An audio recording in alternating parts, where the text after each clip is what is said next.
Quando o assunto é cirurgia, há quem sinta muito mais receio da anestesia do que do próprio procedimento. Tem gente que teme dormir e não acordar mais. Outras têm medo de perder os movimentos das pernas. Josiara não pensava em nada disso até Bruno nascer.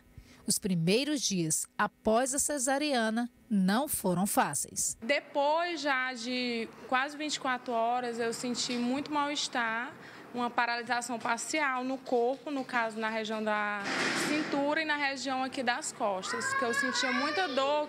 Eu conseguia me movimentar, mas a movimentação era pouca por causa da questão da intensidade da dor.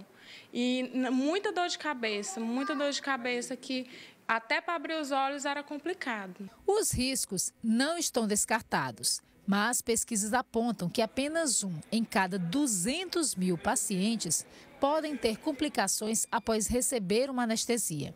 Esse especialista tranquiliza. Hoje, as medicações são muito mais seguras e explica o que normalmente provoca efeitos colaterais. Ao posicionamento do paciente durante a cirurgia, ao tempo cirúrgico, reações alérgicas, na maioria das vezes são mais brandas e em quase sua maioria eles são tratáveis. Efeitos mais graves também podem existir, mas são mais raros. Há 3 tipos de anestesia: local, com atuação somente na área aplicada; bloqueio, quando a dormência atinge uma região do corpo e o paciente pode dormir ou se manter acordado durante a cirurgia. É o exemplo da RAC. E a geral, quando a anestesia atinge todo o organismo e o paciente adormece. O tempo de duração varia de acordo com o tempo necessário para realizar a cirurgia. Os sintomas devem desaparecer em poucas horas. As reações mais comuns são dores, frio, tremores, náuseas, vômito, raciocínio confuso e dificuldade para urinar. Tudo temporário. Mas para ter uma cirurgia mais tranquila, o anestesiologista recomenda. O paciente, ele deve, antes de se submeter ao procedimento cirúrgico, procurar o anestesista, conversar com o anestesista e fazer a consulta.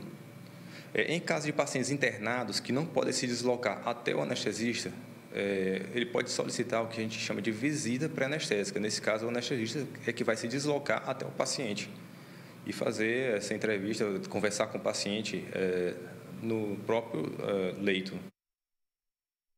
Se você quer saber mais sobre esse tema, pode enviar sua pergunta. Estamos recebendo aqui no estúdio a anestesiologista do Hospital São Marcos, doutora Graça Nogueira. Boa tarde. Boa tarde a todos os telespectadores da TV Cidade Verde. Doutora Graça, uma dúvida minha aqui rapidinho. Essa consulta antes da cirurgia, ela é obrigatória ou apenas necessária, importante? Não, ela é obrigatória, porque esclarece ao paciente qual é o procedimento, qual é o tipo de anestesia que o paciente vai tomar. Porque quando ele chega no consultório da gente, a gente já sabe que ele vai submeter ou uma colecistectomia ou a herniorrafia, e a gente tem que explicar ao paciente que ele só precisará, por exemplo, cirurgias de abdômen inferior, ele vai tomar uma RAC, que é uma cirurgia que só precisa atingir do abdômen para baixo. A gente explica que ele vai ficar anestesiado, sem poder mexer as pernas, mas sem dor. Hoje em dia, esses medicamentos atuais são muito bons. No tempo antigo, a gente, na hora que terminava de uma cesariana, sentia muita dor. Hoje não, a morfina faz com que a gente passe 8, 6 horas sem sentir dor. O que a senhora quer dizer? Houve uma evolução dos medicamentos utilizados. E também uma evolução dos profissionais, né?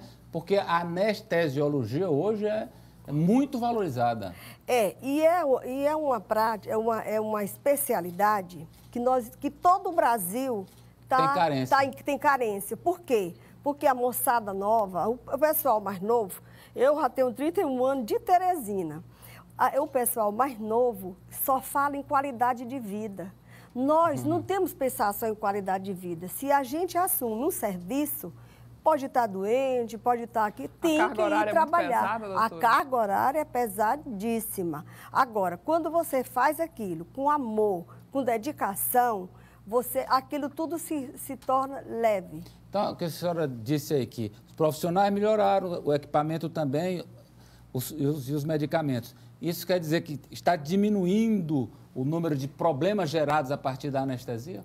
Demais. Primeiro, hoje em dia, o anestesiologista, ele faz uma residência de 3 anos. Antigamente, era estágio, era 1 ano, era 2 anos. Hoje, são 3, 4 anos. Tem anestesista que se propõe fazer só dor. É tudo especializado, medicamento... Quer dizer, uma especialização dentro da especialidade. Dentro da especialidade. Impressionante. Doutor, agora, o que acontece? Claro, uma cirurgia que está programada para acontecer e tal. O que ocorre quando há uma cirurgia de emergência? O apêndice, um acidente que a pessoa teve, como é que o anestesista faz?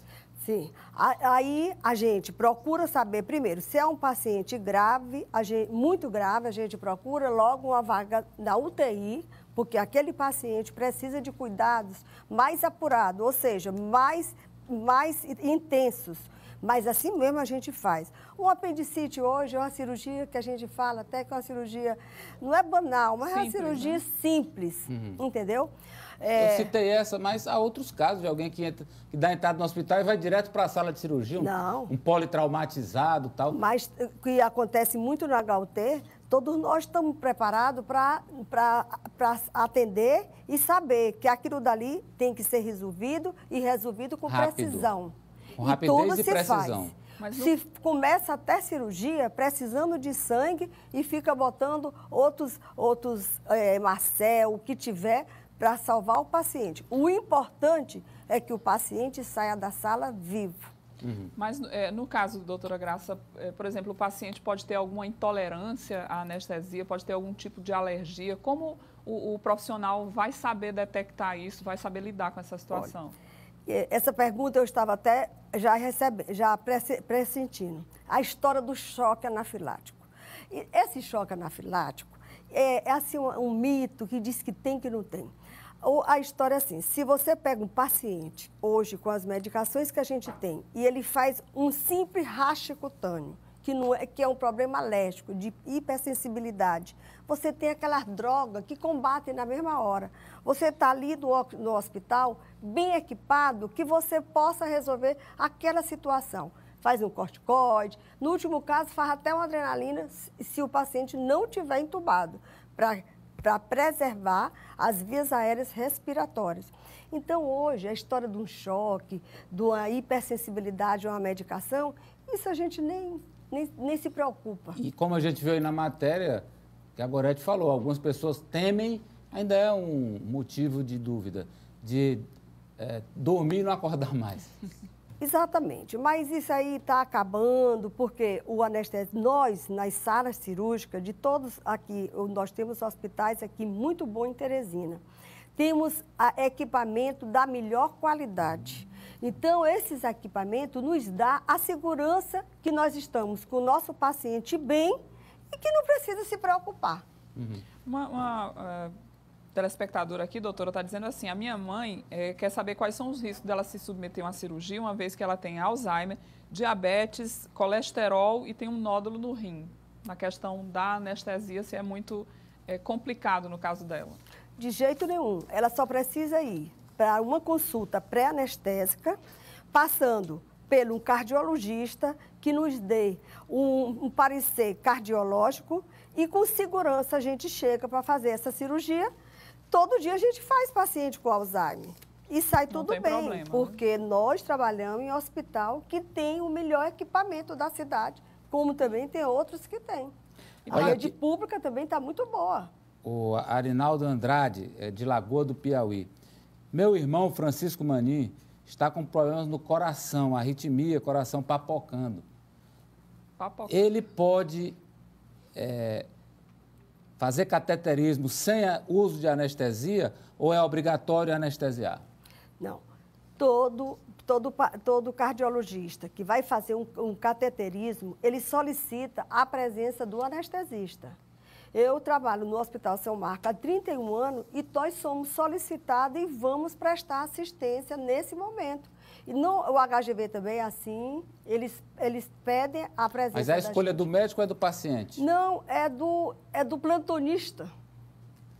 Não, porque o telespectador aqui quer saber se é obrigatório anestesiar ou não, no cateterismo.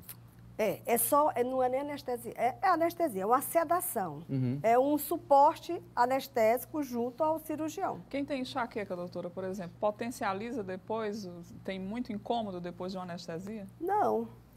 A história da RAC, como ele falou ali, nem todo mundo que toma uma RAC dá dor de cabeça, como aquela senhora falou. Isso é muito variável em jovem e adulto nem se fala. E enxaqueca não tem muito correlação com isso, não. Doutora, eu quero agradecê-la pela presença, pelas informações que a senhora nos trouxe.